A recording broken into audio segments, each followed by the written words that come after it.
What's happening, fellas? Check this out. This is Wizard's personal Suzuki GS1100E. It's a classic big bore 1100cc ripper.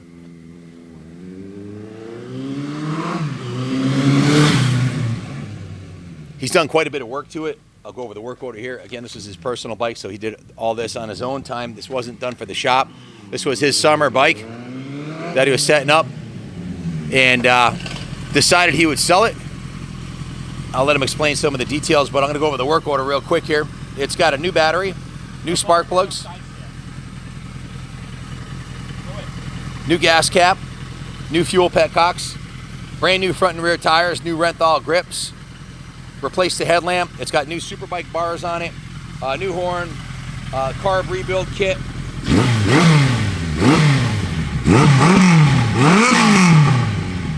New air filters, new oil filter, and a new ignition.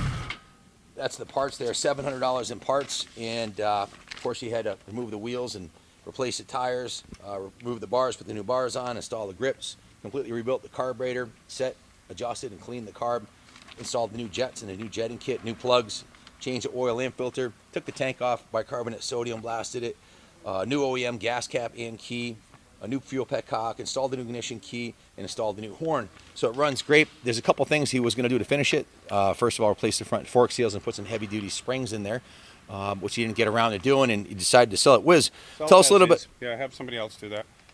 So when he says sell it as is, there's a couple things it needs. It needs a side cover on this side, right? Yep, I can't find one. Tell us a little bit about the bike. What do you know about it? It's only got 11,000 miles on it. It's a GS1100E. And I got it and just went through it and went through the carburetors, and, new plugs, and just put it back to running condition again. And they screw. They definitely screw. It's a jewel of a motor with 11,000 miles. It's barely broken. The valve sounds perfect. Valve train is super quiet, and it's set up with its aftermarket 4-in-1. It's a chain drive, desirable GS, and definitely a good core. This is a freaking awesome bike. Wizard's got the Pilot Jets micro jolts, so that there's no hesitation off idle. It's just brilliant. Definitely classic aluminum swing arm on this thing. Mag wheels, triple disc brakes, Superbike bars, oversized period correct 8-inch original headlamp bucket. Jeff, I know you love these Suzuki super bikes. I've seen you do 5-gear wheelies up the street. This is right in your wheelhouse. I had a 78 GS1000, which was an 8-valve, but then they came out with these 16 valves, which had about 15 more horsepower than the 8-valve. So yeah, I used to wheelie the heck out of these bikes there. They were Is this a good wheelie machine? Yeah, definitely. What's the top speed on this, would you say? Yeah, well, 140. Probably want to put new fork springs and fork oil in it before you do that, huh? Get the suspension dialed in. These are pretty durable motors, aren't they? They are. Yeah, they can take quite a beat. I mean, they have huge, gigantic roller bearing crankshafts. They're not plain bearing, so they can take a lot of heat. I mean, oil boils at 450 degrees, and I checked my oil one day on one of these bikes. We were stuck in traffic up in Loudon, and the oil was boiling in the motor. And the motor, we just pulled over and cooled it off a bit, and away it went. But yeah, you can't blow these up. Pretty much bulletproof classic. Like Wizard said, the motor's a jewel on this thing. It's nice and tight. He's just tuned it up. If you want to take it to the next level, go ahead and put a new paint job on it, or the side cover. Maybe put a quarter fairing, paint it the colors you like, and ride off in the sunset. Didn't the smaller bore bikes have smaller rod bearings? The 750? The 750 does have a plain bearing engine. It doesn't have the big roller bearings like this one. You gotta have the big bore. Yeah. You gotta have the GS. Yeah, and they did. They liked to drag race these because these came out before the 1150, so this was the drag race motor to get a hold of before the 1150 came out. This was the king of the track until it got outpaced by the 1150s, right? Yeah. Can this be a big board like the 1150? Oh, sure. Yeah, you can bore these out. Sure.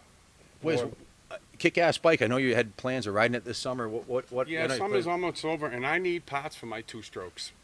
What are you building now? KTM 300. It's totally built, but I need to buy an aftermarket ignition. That's about $500. So more focused on the dirt bikes right now. Maybe next season I'll get something. Is that your MX Rewind ride for next year, or is that an off-road? Yeah, I want it to because it's an open class bike. I got a 360 motor that could pop in it and use that same ignition. Nice. So that would be. You need to keep your 96 CR252 stroke for that. Yeah, for sure. That's a kick-ass bike. Yeah, 96. All right, Wiz. If you have any questions, Wizard would be glad to take your call. or Junior or Billy, give us a call, 860-454-7024. We can ship this anywhere in the country for you. Junior, is there anything you'd like to add? Yeah, message your zip code for a shipping quote. Let us know any questions. Good luck bidding. The proceeds are going to fund Wizard's two-stroke dirt bike habit. He had a little relapse, bought a 254 stroke for a while, but he's in recovery. He's back on the two strokes. I like them all. Thanks for watching. Variety, just like my girls. Who's got the Ripper Strippers and Beer shirt around? Come on over here.